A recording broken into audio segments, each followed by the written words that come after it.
Shalom. This week's Sedra is Sedra Pinchas, an exciting Sedra and one that I know you'll enjoy. We're always looking for a sign and for the miraculous in our lives. We want to know things are going to be well in the future, and we want a miraculous sign from God sent to us, letting us know that everything is going to be fine.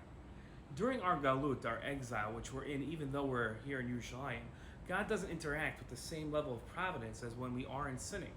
We don't merit divine signs for the future anymore. Hopefully we will in the future. Rambam wrote about the prohibition for looking for signs in the future and wrote that it's forbidden to practice what's called susang, lichush, as idolaters do. A person who sets signs for himself, he says, if this happens, then I'll do this, and if it doesn't happen, then I won't do it. All of that is forbidden, the Rambam says. But a person who's excited and he says, this thing that just happened is a good omen, like if he asks a child, what pasuk are you studying? And the child reads a pasuk from a blessing. So that's permitted because the person didn't perform an act or stop doing something because of a sign or an omen. Right? We consider something that already happened as a sign. That's not a problem. In this week's Torah portion, we learn about signs. Hashem spoke to Moshe and he said to attack the Midianites and defeat them, for they attacked you by the trickery that they practiced against you because of the affair of Peor and because of the adultery with Kazbi, the daughter of Midianite, and who was killed at the time of the plague of Peor. Hashem said to take a census of all the fighters from Israel from the age of 20 years and up by their ancestral houses, all the males that are able to fight. From the tribe of Reuven was counted Palu, the firstborn, and Eliav. And the signs of Eliav were Numuel, Datan, and Aviram. These are the same Datan and Aviram who plotted against Moshe as part of Korach's group when they rebelled against Hashem. When the ground opened up and swallowed them up with Korach and all of his 250 men that died from fire, they became what the pasuk calls, and pay attention to this word, a ness.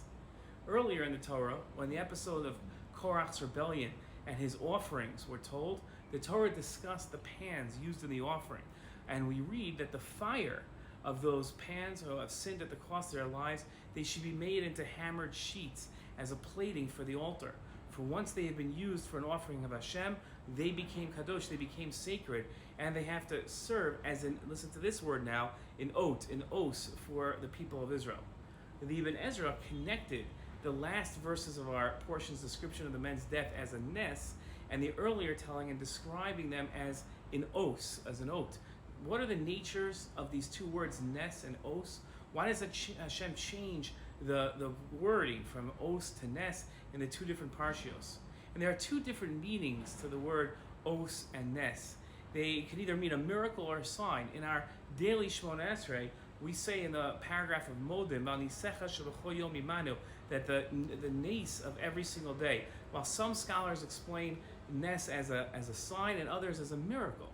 And the differentiation of these meanings of the word ness and os applies in our Torah portion and helps us understand that Korach's rebellion is either going to stand as a miracle or a sign for the Jewish people.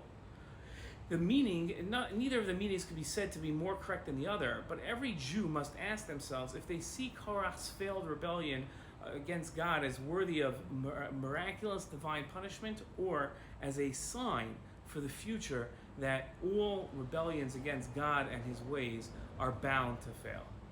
Shabbat Shalom.